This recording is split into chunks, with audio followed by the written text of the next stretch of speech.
नंतर मच्छिंद्रनाथ तीर्थे हिंडत हिंडत द्वारकेस गेला व गोमतीचे स्नान करून रामचंद्राचे दर्शन घेऊन अयोध्येस आला.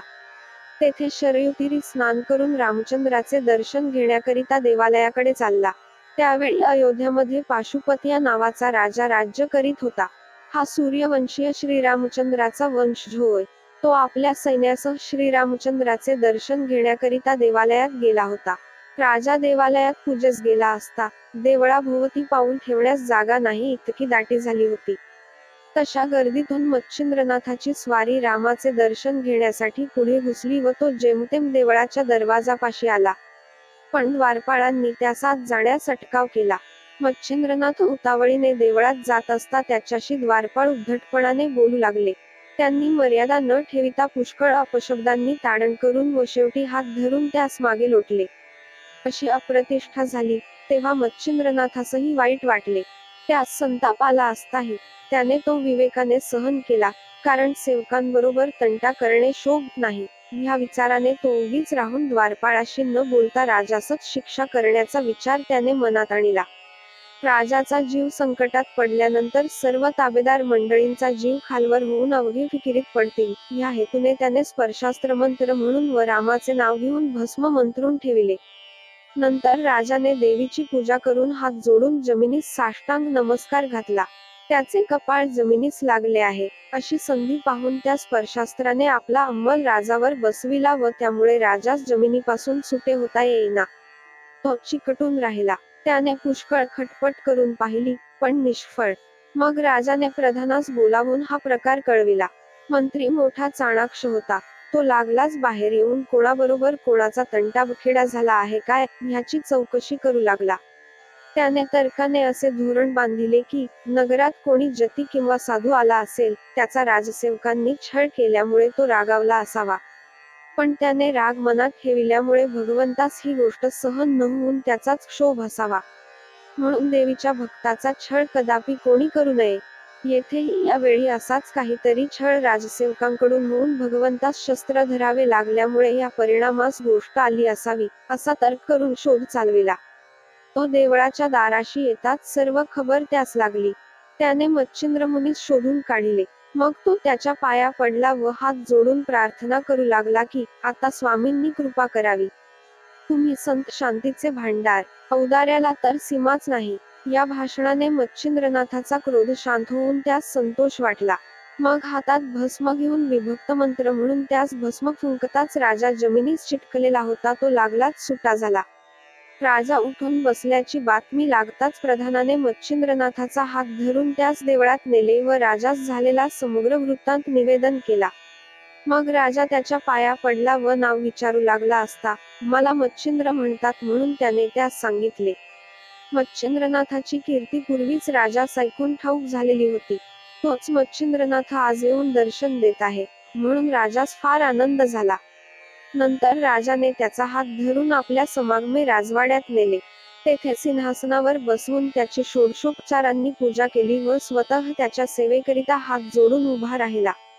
अशी राजाची निष्ठा पाहून मच्छिंद्रनाथास परमानंद झाला. मग प्रसन्न होऊन कोणता हेतू तुझ्या मनात आहे तो मला कळव म्हणून त्याने म्हटले. तेव्हा राजा म्हणाला, मी सूर्यवंशी श्रीराम राजाच्या घराण्यातला आहे. माझे नाव पाशुपत. मला इतकेच मागावयाचे की, सूर्यकुळांत उत्पन्न झालेला जो वीरशिरोमणी श्रीराम त्याची मला भेट व्हावी. ते ऐकून रामाची व तुझी भेट आताच करून देतो, असे बोलून राजास घेऊन मच्छिंद्रनाथ सभेच्या बाहेर अंगणात येऊन उभा राहिला. सचिन, त्यावेळी त्याने धूम्रास्त्र मंत्र म्हणून व भस्म मंत्रून सूर्यावर टाकिले, तेणेकरून संपूर्ण आकाश धुराने भरून गेले. सूर्य झाकून गेला व त्याचा सारथी अरुण धुरामुळे डोळे पुसू लागला आणि तोंडात धूर गेल्याने कासावीस होऊ लागला. तेव्हा क्षत्रिय कुळातील कोणीतरी राजाने ही धूम्रास्त्रविद्या प्रेरिली आहे, असे सूर्यास वाटले. मग त्याने वायू अस्त्राची योजना बाणावर करून तो बाण सोडला. तेव्हा मोठा वारा सुटला, त्या योगाने धूर दाही दिशांस फाकला. मग मच्छिंद्रनाथाने पर्वतास्त्राची योजना केली. त्याने सूर्याच्या रथास अडथळा झाला त्या क्षणीच सूर्यनारायणाने वज्रास्त्र सोडिले. तेणेकरून पर्वतास्त्रापासून निर्माण झालेल्या सर्व पर्वताचा नाश झाला. मग मच्छिंद्रनाथाने ब्रह्मास्त्राची योजना केली. तेव्हा घोड्यासहित अरुण सुद्धा भ्रमिष्ठ होऊन वाट सोडून रथ भलतीकडे नेऊ लागला. असे पाहून सूर्याने ज्ञानास्त्र सोडिले. तेव्हा अग्नीवर उदक टाकल्याने जसा तो नाहीसा होतो किंवा शिष्याचे अज्ञानपण बोध करून सद्गुरू नाहीसे करतो, त्याचप्रमाणे सूर्याने ज्ञानास्त्राची प्रेरणा करून भ्रमाचे निरसन केलं. ते पाहून मच्छिंद्रनाथाने वाताकर्षणास्त्र सोडिले. तेव्हा सूर्यासह सारथी, घोडे यांचा श्वासोच्छ्वास बंद झाला व रथ उलटून जमिनीवर आदळला. त्याबरोबर सूर्यही रथाखाली पडला. त्या तेजोमय सूर्याच्या योगाने पृथ्वी जळून जाऊ लागली. तेव्हा मच्छिंद्रनाथाने उदकास्त्राची योजना केली. मग अपरिमित जलवृष्टी होऊन दाह शांत झाला. परंतु सूर्य खाली पडून बेशुद्ध झाल्याने देवांची तोंडे सुकून गेली. ते सर्व मच्छिंद्रनाथाजवळ आले.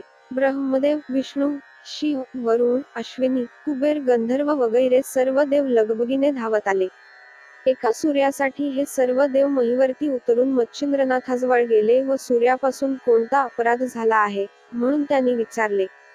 तेव्हा मच्छिंद्रनाथाने नमस्कार केला आणि उत्तर दिले की, हा पाशुपत राजा सूर्यकुळातला असताही सूर्य आपल्या वंशाचा बिलकुल समाचार घेत नाही व ह्याच्याकडे नुसता ढुंकून सुद्धा पाहत नाही. पाशुपत राजा सूर्यास आवडत नाही, म्हणून त्यास वळणावर आणावे यासाठी मला असे करावे लागले. असे करण्यामध्ये आणखी दुसरे हेतू आहेत. माझ्या सावरी मंत्रविद्येला सूर्याचे बिनहरकत साह्य मिळावे व ज्याने सूर्यवंशामध्ये अवतरून विजयध्वज लाविला, त्या श्रीरामचंद्राची या पाशुपत राजास भेट व्हावी, का की या राजाचा मजवर पूर्ण लोभ आहे. यास्तव हे चक्रपाणी, माझे इतके हेतू पुरवावे. हे ऐकून विष्णूने सांगितले की, तुझ्या मनाप्रमाणे सर्व गोष्टी घडून येतील, परंतु अगोदर सूर्याला सावध कर. तो तुझ्या मंत्राला सर्व गोष्टींनी अनुकूल असून जेथे त्याचे नाव निघेल तेथे तो स्वतः येऊन तुझे कार्य पार पाडून देईल. सहज सूर्याचे नाव घेतले असता पातक भस्म होते. मग ते मंत्रप्रयोगाच्या जोडीने घेतले तर फारच उत्तम फल प्राप्त होईल. आम्ही सर्व देव तुझ्या कार्यासाठी उतरलो आहोत. आता विलंब न करिता यास लवकर उठीव. वीरभद्राच्या युद्धप्रसंगाच्या वेळेस आम्ही तुझ्या म्हणण्याप्रमाणे वागण्याचे कबूल केले. नागपत्रश्वत्थाचे ठिकाणी तुला वरदाने दिली. असे असता अजून संशयात का पडतोस? असे बोलून सर्व देवांनी दुःखापासून सोडविण्याबद्दल मनस्वी भीड घातली. परंतु मच्छिंद्रनाथाने सांगितले की, पाशुपत राजास रामाचे दर्शन करवा, म्हणजे माझ्या मनाला स्वस्थता वाटेल. हे ऐकताच रामचंद्र प्रगट झाले. तेव्हा राजास व नाथास अपार आनंद झाला. नंतर मच्छिंद्रनाथ पाशुपत राजासह रामाच्या पाया पडला. त्यास रामाने पोटाशी धरिले. त्याच वेळी मच्छिंद्राने रामाची प्रार्थना केली की, तुझे नाव श्रेष्ठ होय. सावरी विद्येच्या मंत्रयोगामध्ये तुझे नाव येईल, तेव्हा तू येथे हजर राहून ते कार्य सिद्धीस न्यावेस व ह्याबद्दल प्रसन्न मनाने वचनादाखल माझ्या हातावर हात द्यावा. हे ऐकून रामाने की, तिन्ही देवांचा अवतार दत्तात्रय, त्याचा पूर्णपणे वरदहस्त तुझ्या मस्तकावर, तो पूर्ण ब्रह्म नरसिंहावतार, त्याचीही तुला पूर्ण अनुकूलता. मग मी का तुला साह्य न व्हावे? तर तुला मी सर्वस्वी साह्य आहे. मंत्रात माझे नाव निघताच मी ते कार्य करीन, असे त्यास रामाने वचन दिले. त्यावेळी त्याने असेही सांगितले की, तू कविनारायणाचा अवतार असल्यामुळे आपण उभयता एकच आहोत, असे सांगून सूर्यास उठविण्यासाठी रामाने मच्छिंद्रनाथाचे पुष्कळ आर्जव केले. मच्छिंद्रनाथाचा त्या वेळचा आनंद अपरिमित होता.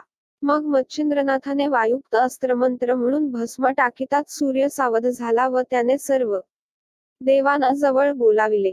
सर्व देवांनी त्यास नमस्कार केला. पुढे हा कोणत्या वीराचा प्रताप म्हणून सूर्याने विष्णूस विचारिले व मला हात दाखविणाऱ्या प्रतापी वीरास एकदा आणून मला भेटवा म्हणून सांगितले. सूर्यास भेटण्यासाठी देवानी मच्छिंद्रनाथास बोलाविले. मग सूर्यापासून दाह न व्हावा म्हणून चंद्रास्त्र मंत्रून नाथ त्यास भेटावयास गेला. नमस्कार केल्यानंतर सूर्याने त्यास नावगाव विचारिले असता विष्णूनेच मुळापासून त्यास कथा सांगितली. तेव्हा सूर्याने मच्छिंद्रनाथास सावरी विद्येस साह्य असल्याबद्दल वचन दिले. मग पाशुपत राजास त्याच्या पायावर घातले. आपला वंश पाहून सूर्यास आनंद झाला. मग त्याचे समाधान करून सूर्यासह सर्व देव आपापल्या ठिकाणी गेले. मच्छिंद्रनाथही राजाचा निरोप घेऊन व रामाचे दर्शन घेऊन पुढे तीर्थयात्रा करीत चालला. स्वस्ती श्री नवनाथ भक्तिसार कथा अमृत अध्याय 8 समाप्त.